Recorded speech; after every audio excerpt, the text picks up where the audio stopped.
आइए हम मेरी भविष्यवाणियों की पुस्तक में से आज के वचन को पढ़ते हैं।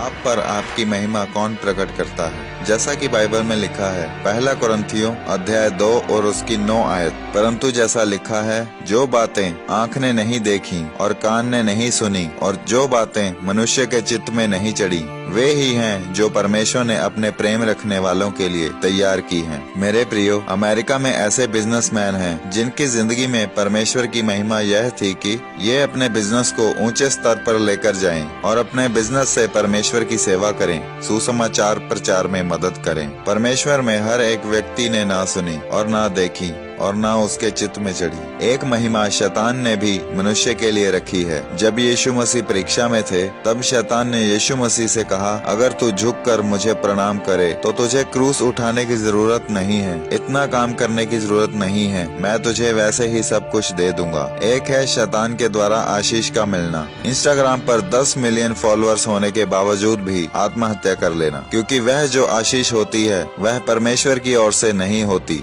वचन कहता है, जब यहोवा आपको सुख देता है तो वह सुख के साथ दुख नहीं मिलाता। जब यहोवा आपको आशीष देता है, पैसा देता है, वह उसके साथ दुख नहीं मिलाता। इसका मतलब एक महिमा, एक आशीष ऐसी है जो परमेश्वर ने आप लोगों के लिए रखी हुई है। वह सिर्फ प्रेरितों या सेवकों के लिए नहीं रखी, या सिर्फ अच्छे विश्वासी के लिए नहीं रखी। परमेश्वर ने वह आशीष सभी व्यक्तियों के लिए रखी हुई है। जिस तरह पतरस को यीशु मसीह ने कहा, पतरस तू मुझे क्या कहता है? उसने कहा, तू जीवित परमेश्वर का पुत्र मसीह है। फिर यीशु ने पतरस से कहा, यह बात तुझ पर लहू और मांस ने नहीं, परंतु परमेश्वर की आत्मा ने प्रकट की है। एक बात यह भी है कि कुछ बातें बाइबल में प्रकट की गई हैं, और दूसरी यह है कि जब परमेश्वर का आत्मा आप पर व्यक्तिगत रूप से प्रकट करता है, जो आपकी जिंदगी के साथ और आपकी महिमा के साथ जुड़ा हुआ है। मेरे प्रियो, जब मैं 2004-5 में चल रहा था तो मुझे यह बात पता थी कि आने वाले समय में मेरे पास एक चर्च होगी और लोग मुझे टीवी पर देखा करेंगे। जब 2007 में मेरी सेवकाई की शुरुआत हुई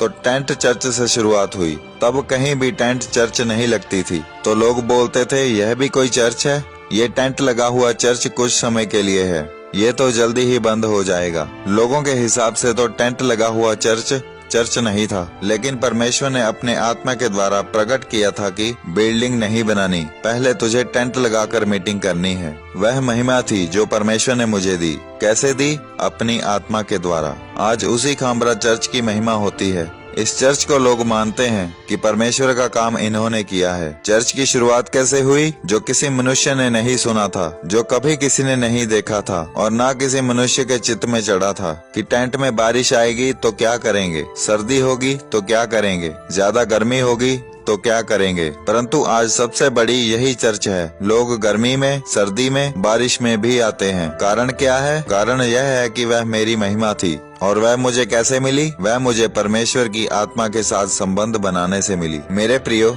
जब आप परमेश्वर की आत्मा से परिपूर्ण होकर उसकी उपस्थिति में अपना समय व्यतीत करेंगे और उसकी आत्मा के अनुसार चलेंगे, तो परमेश्वर आप पर भी अपनी महिमा को, अपनी आत्मा को प्रकट करेगा। आमीन। प्रार्थना। यह प्रार्थना आपके द्वारा की जाए। सर्वशक्तिमान परमेश्वर, इस वचन के लिए मैं आपका धन्यवाद करता हूँ कि आप मुझ पर अपनी आत्मा के द्वारा मेरी महिमा को और मेरी आशीषों को प्रकट करेंगे, ताकि मैं आपकी आत्मा से जुड़ सकूं और उस महिमा को पा सकूं। आप मुझे अनुग्रह दें, प्रभु यीशु मसीह के सामर्थी नाम में। आमीन।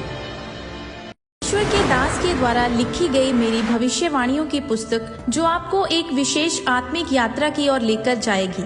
इस किताब के जरिए आप परमेश्वर के अद्भुत अनुग्रह को समझ सकेंगे। जब आप इसे पढ़ेंगे तो आपको परमेश्वर के रहस्यों और अपने जीवन में सच्चाई से परमेश्वर के साथ चलने का रास्ता मिलेगा। जीवन को आत्मिक ज्ञान से भरें। मेरी भविष्यवाणियों की किताब बस एक किताब नहीं है, ये आपकी आत्मिक यात्रा को सरल बनाने में परमेश्वर का आपके लिए एक उपहार है।